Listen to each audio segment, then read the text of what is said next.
আমি ক্যানবেরা থেকে আসছি। টিকিট কিভাবে সংগ্রহ করলেন?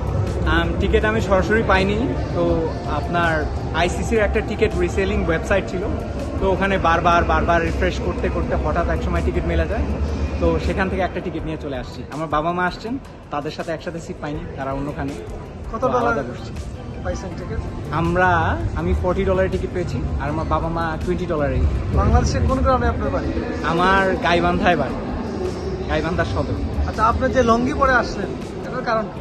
আমাদের ট্রেডিশন, সো আমরা এখানে আসতেছি আমাদের ট্রেডিশনটাকে সারা দুনিয়ার সামনে ফুটিয়ে তোলার জন্যই মূলত লুঙ্গি পরে আসি।